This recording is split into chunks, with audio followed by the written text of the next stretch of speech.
Yay! Too much pink power. Let's see if the cell shaded GameStop exclusive is any good. Probably not, but Lightning Collection!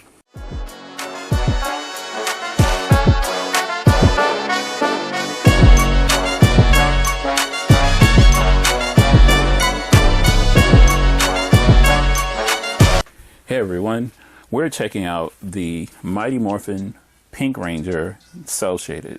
I know this toy is super old, but this is actually the last figure I need to complete the Lightning Collection. I just got horrible news on the web. Preternia was saying that, Hasbro announced that they are going to start licensing their Power Ranger line over to Playmates. So it might be the very end of the Lightning Collection, so I'm kind of glad that I did get the last figure that I needed to finish my collection.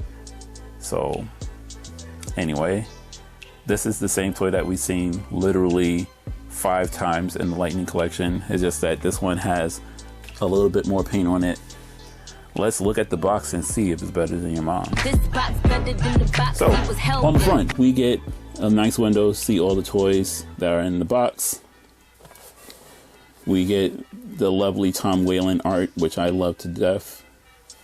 On the side, the Tom Whalen art wraps to the side. We get a photo of the Pink Ranger shooting her bow. The half face for the Tom Whalen art, and nothing on the bottom, nothing on the top. I really love the original boxes for the Lightning Collection, so this is always going to be the gold standard for the artwork. Just even though it's only one piece of art, the way that it's done is super friendly for embossed collectors. The way they do the coloring is unique to each character, to each team. So this is always a one for me. I'm never going to knock the Tom Whalen art. But let's open up the box and see. Oh, what's in the box? In the box, we get Kimberly Hart, 2 extra hands so she can do some Mighty Morphin poses, which is super cool. Some of her Kanya hands. See? Extra fists. She comes with a bow holding hand and a arrow holding hand in the box already. We get a arrow shooting effect. We get the Mighty Morphin transforming blaster in all 3 forms, which we did not get with the original set, so that's really cool. And we get a very high color pink bow. So this is a really good amount of accessories for this toy. I believe when it first came out it was 25 bucks, so that was kind of, or not 25 bucks, it was like $22 when it first came out. So that's totally in line with what we expect from the Lightning Collection, and that's actually a really good mix of accessories for what you're paying for. So I really was a huge fan of the Lightning Collection outside of QC issues and some of the gappage between the releases, because then you end up with small details that change between each figure. But let's look into the design and see if Hasbro was able to do a decent job with the cell shading. And as you can see, this figure has blotches of paint all over. As you can see on the face, it has a big patch of black right there on the side of the mouth, which it looks stupid. And then we have some highlights of the pink on the pterodactyl on her forehead, and then some blue highlights on the black, the same kind of blue highlights you see in the wrist and throughout the entire toy. And then you see some highlights, some pink highlights in certain spots. I think they went too heavy-handed with the cell shading on this. And you see blue all over. I'm not sure what they were going for, and that's where I'm confused with. Normally with cell shading, it's more so how they look when they were animated or in a comic book, but this is not. Power Rangers have not been animated, and in the comic books, I don't know what panel they were trying to pull this from, but it's a really bad look. Like, just looks really bad. Yeah, I wouldn't cell shade these figures unless you were just going to do some lighting effects, and then that means you have to put more lighting effects all over, because this is just all over the place. I wouldn't even call, they shouldn't call it cell shading. It's just to call it comic book shading. It would make more sense. But yeah, like I said, the only reason why I got this was to finish my collection. Oh, my belt is a little off, and that sucks. It's a little bit over to the left, and it shouldn't be. Oh well.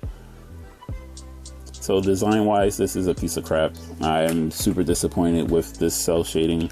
I don't think Hasbro's good at cell shading. In fact, I haven't seen a good cell shaded toy.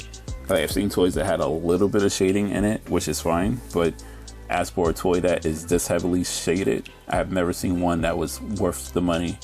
It just seems like they were just milking the mode, and this is either the 3rd or 4th Pink Ranger that used this mode out of 5, because they used this mode 5 times.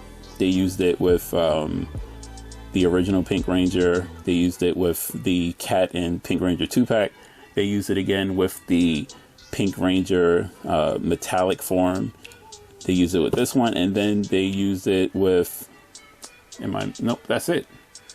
And that's kind of insane. So this is let's see if this thing can squat. 1 and 2 and 3 and 4 and. So Miss Kimberly Hart can look up this high, can look down, put her chin to her chest, not that bad. Her diaphragm is but she gets some good twists in it. Single jointed elbow, butterfly joint, butterfly shoulders, a decent shoulder joint, can give you some range on it. Double jointed knees with pins. Let's see if you can get into a squatting position. Let's bend that knee. The skirt is going to hinder it, but she should be able to. Ooh, that's a lot of stress. I don't know if you can see it, but there's a lot of stress on that knee joint. Interesting.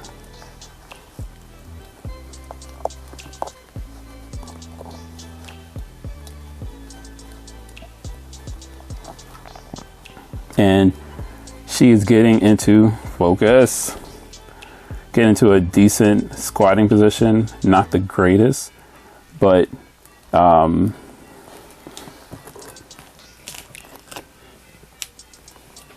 the greatest. And the skirt is not helping at all. Yeah, that knee wants to pop. That knee wants to pop a lot. Ew, not good. But she has the articulation, even though she only has a single jointed. They gave her enough range in her elbow to give her at least a 90 bend, so she can actually get her hands into a decent position. This is mostly because they wanted her to be able to do her bow effect. They gave her enough range so that she's able to get into a decent position, but she is not the most flexible. And you'll get her into her bow shooting position, and you'll get her into the general Power Ranger poses that you expect, but you're not going to get her into anything else.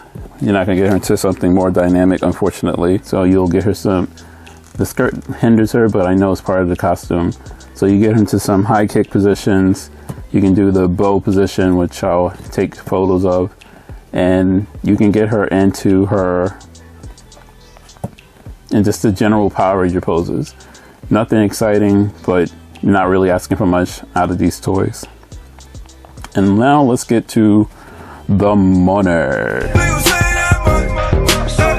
So originally this toy was $22, and for $22, I thought this thing was a bargain, especially as prices of other toys started going up. The only problem that I had with this one was how ugly it was, so I didn't get it when it initially launched. Also, it was a GameStop exclusive at first. I'm not a fan of shopping at GameStop. They are one of the worst people ever. So, worst companies ever. So I try not to give them business when I don't have to. So I didn't buy it from them. And now we are at the death of the Lightning Collection, unfortunately. And I decided to finally pony up, and I got it for 11 bucks. Do not overpay for this unless you're like me and you're a completionist and you're looking to finish your Lightning Collection. But if you're not looking to finish your Lightning Collection, don't even get this one. It's just a different color Pink Ranger, an ugly color Pink Ranger. But like I said, I had to get it because it was the end of my collection. Anyway, guys, that's it for me. I will catch you in the next video. Peace.